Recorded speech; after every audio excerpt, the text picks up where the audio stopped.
Aujourd'hui, dans ta capsule VIP avec Pasteur Guy, je partage sur la vie est comme un oignon qu'on épluche en pleurant.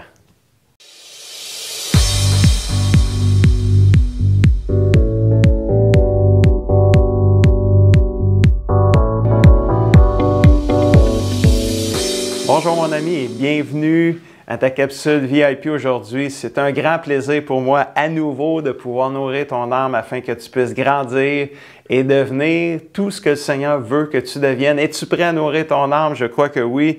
Et le titre de la capsule aujourd'hui, c'est « La vie est comme un oignon qu'on épluche en pleurant ». Tu sais, quand tu épluches un oignon, c'est presque inévitable que tu vas pleurer.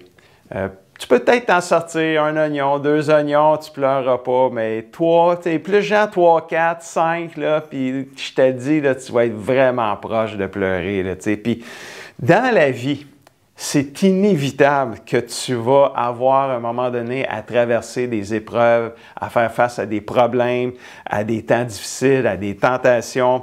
Puis c'est un peu ça, là, la vie est comme un oignon qu'on épluche en pleurant. Tu épluches un oignon, les chances de pleurer sont là. Mais dans la vie, les chances que tu aies des épreuves puis des problèmes sont là aussi. Puis ça commence quand tu es bébé. Hein? Quand tu es bébé, comment attirer l'attention de toi? Tu es tout seul dans ta bassinette, puis tout le monde est parti, tout le monde à la maison, puis là, tu as faim. Qu'est-ce que tu fais? Tu ne sais pas parler. Mais tu as été programmé pour pleurer. C'est quoi? Tu pleures. Puis si ça n'arrive pas assez vite à ton goût, tu pleures en criant. Puis là, tu as du monde qui vient t'aider. Puis là, tu te dis, hey, j'ai-tu hâte d'être un enfant? Ça va être bien plus facile, mais je suis un enfant. Fait que là, tu grandis, puis tu te dis, on va changer d'air, on va aller à l'école. Là, tu vas à l'école, tu as des nouveaux rêves, puis là, tu es tout excité, là, tu sais. Puis écoute, tu n'es pas rendu à l'école que le premier obstacle que tu rencontres, c'est fais pas ceci, fais pas ça, partage avec tes amis, frappe pas Cathy parce que tu ne l'aimes pas, va jouer avec un autre, écoute le professeur, puis tu te dis, hey, j'ai-tu hâte d'être adolescent, moi, là, j'ai dit ben trop de problèmes comme un enfant, là, tu sais. Adolescent, c'est le bonheur, puis là, tu arrives à l'adolescence, puis tu te dis, wow, enfin, je suis un adolescent, puis là, tu t'aperçois que, oh, non, c'est pas bien mieux. Là, c'est la pression des amis, c'est l'intimidation, là, t'es pas brave, t'es un peu heureux. Ah ouais, essaye-les juste un coup, ça dérangera pas. Puis là, tu te dis, wow, t'es intimidé, la pression, le taxage. Tu te dis, hey, j'ai-tu hâte d'être un adulte, hein, moi, puis finir ça, cette école-là, puis qu'on arrive dans la vraie vie, là, tu sais. Puis là, tu te dis, wow, t'arrives adulte, t'as grandi, t'as survécu à toutes ces années dures de l'adolescence, tu sais. T'as eu ton permis de conduire, tu t'es marié, t'es maintenant un adulte, puis t'as appris une super grande vérité. Les problèmes ne se termineront pas, ils ne disparaîtront pas sur cette terre jusqu'à temps que Jésus revienne nous chercher. Les problèmes, ça fait vraiment partie de la vie. Mais les réponses de Dieu aussi sont dans la Bible, comme elles l'ont toujours été. Et Dieu savait qu'à un moment donné, l'âge de l'électronique était pour arriver, l'ère de l'électronique était pour arriver. Dieu, il n'est pas surpris de rien. D'ailleurs, il te connaissait avant même que tu sois né. La Bible dit dans Psaume 139, verset 16, « J'étais à peine formé, tu me voyais déjà. Déjà, tu avais écrit dans ton livre le nombre de jours que tu allais me donner et pourtant, aucun d'eux n'avait encore commencé. » Les problèmes sont un fait. Comment y faire face? Puis c'est ça que je veux partager avec toi dans cette capsule. Dans Jacques, chapitre 1, verset 2, la première chose à faire quand tu fais face aux problèmes, c'est ce que ça dit dans le verset. « Mes frères et sœurs, considérez comme un sujet de joie les diverses épreuves auxquelles vous pouvez être exposés. » Donc, la première chose à faire, c'est de considérer comme un sujet de joie les diverses épreuves que tu as à faire face, les divers problèmes que tu as à rencontrer, les difficultés qui viennent sur ton chemin. Et quand tu lis ça, tu te dis, t'es-tu sérieux, là? C'est ça que la Bible dit. Ça me semble que ça n'a pas d'allure, là. Dieu s'est sûrement trompé quand il a inspiré Jacques à écrire un tel verset. Là. Jacques a du mal comprendre, là, tu sais. Puis en fait, non, Dieu ne s'est pas trompé. Puis Jacques, il a pas mal retransmis ce que Dieu y avait mis, il avait donné. La vie sur cette terre apporte ses épreuves, ses tentations, ses difficultés. Et quand tu es confronté à une épreuve, tu n'as pas le choix, il faut que tu y fasses face. Puis comment faire face à des parents alcooliques, à des parents qui se séparent, à une maladie qui te rend invalide, à un ami qui te trahit puis qui te rejette, à des gens qui ne te comprennent pas, à un patron, à un boss qui abuse de toi au travail. Et la Bible te dit de regarder comme un sujet de joie les épreuves que tu as à vivre, les problèmes que tu dois traverser. Ça veut-tu dire, Pasteur Guy, que bonheur égale problème? Bien non, ça ne veut pas dire ça. Puis ça ne veut pas dire non plus que bonheur n'égale pas, pas plus que bonheur n'égale pas la vie en rose, la vie parfaite. Mais pourquoi s'estimer heureux dans une épreuve? Pourquoi regarder mes épreuves comme des sujets de joie? Il doit y avoir une raison, puis bien oui, il y en a une raison. Jacques 1,3 nous dit « Car vous le savez ». Si vous ne le savez pas, là, vous allez le savoir. Si votre foi résiste dans l'épreuve, celle-ci, l'épreuve, va produire la persévérance. Donc, les épreuves éprouvent ta foi et produisent ta persévérance. Comment faire face aux problèmes de la vie? Bien, c'est en les regardant comme un sujet de joie parce que ces épreuves-là, pour toi qui es un enfant de Dieu, vont être un pont, un tremplin vers une croissance spirituelle pour ta vie. Ça va te rendre encore plus fort, mais il y a une deuxième chose qui est importante. Comment faire face aux problèmes de la vie? C'est aussi en persévérant dans une foi ferme en Jésus-Christ. Quand Dieu te dit de considérer les épreuves comme un sujet de joie, il te dit de regarder du côté positif. Le terrible problème que tu vis ou la douloureuse épreuve que tu traverses pourrait tourner à ton avantage parce que tu le sais dans la Bible, je n'ai pas le verset, là, mais dans Romains 8, 28, ça dit que Dieu, si tu aimes Dieu vraiment de tout ton cœur, il va faire concourir pour ton bien tout ce qui peut t'arriver. Donc, à quelque part, là, Dieu il te dit, le verre est à moitié plein, toi tu le vois à moitié vide, Dieu te dit, regarde-le à moitié plein, parce qu'il y a quelque chose que je veux faire au travers de ça qui va te rendre encore plus fort, plus solide, plus résistant, plus persévérant. S'il y a une chose que j'ai apprise en tant que croyant, c'est que les problèmes, les épreuves et les difficultés sont un vrai test pour ma foi, un solide test pour ma foi. Et si ma foi tient bon, elle produira la persévérance et l'endurance. Et c'est pour ça que 39 ans plus tard, je suis encore en train de prêcher, je suis encore en train de servir Dieu. C'est parce qu'à quelque part, les épreuves de la vie, les problèmes que j'ai fait face dans ma vie, merci Seigneur, par sa grâce, ma foi a pu résister. Et là, aujourd'hui, je suis encore plus résistant, je suis encore plus fort. La qualité qui fait un champion, c'est l'endurance, c'est la persévérance. Le champion persévère alors que quelquefois tout indique qu'il est battu puis qu'il va abandonner, mais finalement, il n'abandonne pas, il continue, il persévère puis il finit par gagner. Lorsque tu fais de l'exercice physique, tes muscles endoloris t'implorent d'abandonner puis ils te disent « Hey, c'est assez, là, take a break ». Tu sais, quand tu fais des push-ups, là, tu sais, bien, après 25, tu n'es plus capable, mais toi, tu voulais en faire 30, là, mais à 25, tu n'es plus capable. Là, tes muscles, ils disent « Arrête, arrête, arrête, on n'est plus capable ». Puis là, à un moment donné, tu te dis « Non, je vais l'avoir, je vais persévérer ». Puis là, tu arrives, tu fais 26, tu fais 27. « Ah, je n'ai plus capable ». Puis là, l'autre semaine, tu te dis « Non, j'y vais, je veux me rendre à 30 ». Puis là, tu finis, tu te ramasses, tu en fais 50 sans douleur. Qu'est-ce qui est arrivé?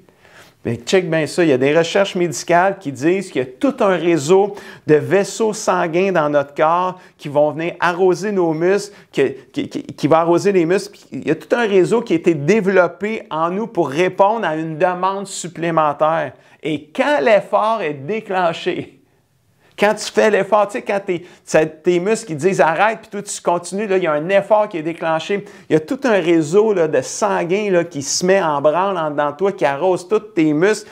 Puis pendant que tu persévères, puis que tu ne vois pas de progrès, tu es toujours à 25, ça te prend tout pour faire 26. Mais là, il y a tout un réseau sanguin qui est enclenché en toi, qui est en train de se développer très rapidement sans même. Puis tu te développes, puis là, à un moment donné, tu te ramasses, tu en fais 50. Tu ne savais pas ça. Mais les efforts que tu faisais, la persévérance a fait que tout ton réseau sanguin a développé, là, a arrosé tes muscles, les rendre plus élastiques, plus forts, plus solides, plus résistants. C'est pour ça que tu étais capable de passer de 25 à 50. Même chose dans le monde spirituel. Pendant que tu persévères durant l'épreuve ou durant le problème dans lequel tu es, puis tu ne lâches pas, même si c'est dur, c'est pas facile, tu pleures, tu es triste, tu es abattu parce que ça fait mal, tu as perdu peut-être un être cher, tu es abusé, puis c'est tough, c'est difficile, mais pendant que tu persévères, tu gardes la foi en Jésus, garde confiance en Dieu malgré tout, il y a tout un réseau de force spirituelle, comme les vaisseaux sanguins qui se développent secrètement en toi, et là, tu progresses rapidement à l'intérieur de toi, mais tu ne le sais même pas. Mais là, tu persévères, puis là, tu es comme tu es en train d'acquérir de la force spirituelle, de la maturité spirituelle. Mais la Bible dit, Jacques 1,4, mais pour que vous parveniez à une pleine maturité spirituelle, il faut que l'épreuve termine son œuvre sans que votre persévérance se relâche, sans que votre constance se relâche. Alors que tu persévères, tu vas être plein de force. Tu vas parvenir au but, tu vas devenir irréprochable et tu manqueras de rien. Quand le roi David a affronté le géant Goliath, que personne ne voulait affronter dans le peuple de Dieu, puis David, il avait 17 ans quand il est arrivé au camp pour prendre des nouvelles de ses frères, puis le géant Goliath qui insultait le peuple de Dieu, puis David, il dit, moi, y aller me battre, moi, puis il avait juste 17 ans, il n'avait même pas le droit de se battre, il n'était pas en âge légal de se battre, puis il dit, moi, y aller, moi. Puis le roi, il dit, tu peux pas y aller, tu es un petit gars, là. Puis David, il dit au roi, 1 Samuel 17, 34, il dit, non, tu comprends pas. Quand je garde les moutons de mon père, parce que c'est ça qu'il faisait comme travail, puis il avait 17 ans, 17 ans, écoutez bien ça.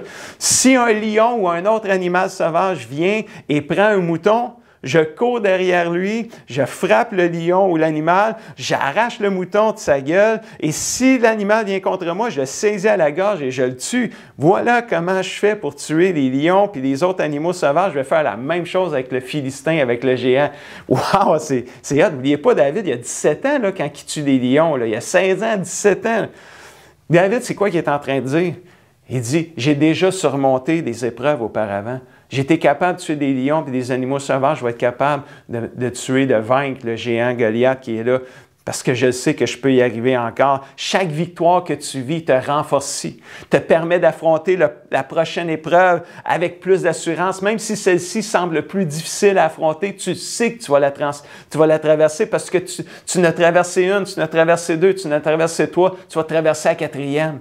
Je ne sais pas si tu es encouragé aujourd'hui, tu es unique, mon ami. Les épreuves que Dieu permet d'arriver dans ta vie sont faites pour pourvoir à tes besoins, développer ton caractère chrétien, éprouver ta foi, produire l'endurance et la persévérance. Puis celui qui persévérera jusqu'à la fin sera sauvé. Amen. Puis la Bible dit dans Hébreux 10, 36, vous avez besoin de persévérance pour accomplir la volonté de Dieu et obtenir ce qu'il promet. C'est pas toujours facile parce que la vie est comme un oignon qu'on épluche en pleurant. Elle est parsemée d'épreuves et de problèmes. On a besoin de persévérer. Verset 38, celui qui est juste à mes yeux, dit Dieu, c'est celui qui va vivre par la foi. Mais s'il retourne en arrière, je ne prendrai point plaisir en lui. Quant à nous, on n'est pas de ceux qui retournent en arrière pour aller se perdre, mais on est de ceux qui ont la foi pour être sauvés. Wow, on va se rendre jusqu'au bout. On ne lâchera pas. Oui, les problèmes de la vie sont une réalité. Moi, je t'encourage à les regarder comme un sujet de joie. Pas d'être joyeux de ce que tu vis, mais de regarder comme un sujet de joie ce que tu vis parce que ce que tu es en train de vivre est en train de te rendre résistant, te rendre plus fort, plus persévérant pour que tu puisses te rendre jusqu'au bout. Regarde tes problèmes comme un sujet de joie car ils éprouvent ta foi afin que tu sois plus persévérant. Vois-les comme des occasions de devenir meilleur et non pire. La vie est parfois comme un oignon qu'on épluche en pleurant. Mais la bonne nouvelle dans Apocalypse 21, 4, c'est qu'un jour le Seigneur essuiera toute larme de leurs yeux. Il n'y aura plus de mort, plus de deuil, ni de lamentation, ni de douleur, ni de souffrance. Et un jour, ça va tout être fini, ça, mes amis. Puis c'est un jour-là, il est vraiment important. Mais pour te rendre jusque-là, il faut que tu persévères. Il faut que tu apprennes et tu demandes à Jésus qui t'aide à regarder comme un sujet de joie les diverses épreuves auxquelles tu peux être exposé. Parce que le diable, il va se servir des épreuves et des tentations pour pouvoir te faire abandonner, te faire lâcher la foi, que tu fasses naufrage par rapport à la foi. Mais je veux t'encourager aujourd'hui parce que si tu m'écoutes, je pense que c'est parce que tu as le goût d'aller plus loin avec Jésus-Christ. Puis je veux prier pour toi en terminant. Papa Céleste, je prie pour mon ami qui m'écoute. Peut-être qu'il vit des moments difficiles, il vit des terribles épreuves, il vit le rejet, il vit, Seigneur, des choses du passé, Seigneur, qui ne sont pas encore guéries. Seigneur, ça traîne. Seigneur. Papa Céleste, je prie pour une guérison complète aujourd'hui. Je prie que tu puisses faire tourner pour son bien, Seigneur, tout ce qui lui est arrivé dans le passé ou tout ce qui lui arrive maintenant. Père, je prie aussi pour mon ami qui va bien aujourd'hui, mais qui peut-être demain va traverser une épreuve, Seigneur, un problème, va faire face à une difficulté. Je prie que tu lui rappelles, Saint-Esprit, cette capsule-là, Seigneur, qu'il puisse regarder comme un sujet de joie ce qu'il est en train de vivre ou ce qu'il va vivre, parce que, Seigneur Dieu, ça va produire la persévérance en lui. Aide mon ami à persévérer malgré tout. Au nom de Jésus, je le prie. Amen et amen. Je te laisse avec les défis de la semaine. Détermine de voir comme un sujet de joie les épreuves de la vie. Détermine de persévérer dans ta foi en Jésus malgré tout. Détermine de dire non, je n'arrêterai pas. Rien ne me séparera de l'amour de Jésus. Lis, médite et pratique tous les versets de la capsule. Si tu as aimé cette capsule, je t'invite à faire un pouce ou un cœur. Oui, et si tu penses que ça peut aider quelqu'un qui traverse un moment difficile, partage cette capsule avec lui. Sur ce, je te dis à la semaine prochaine.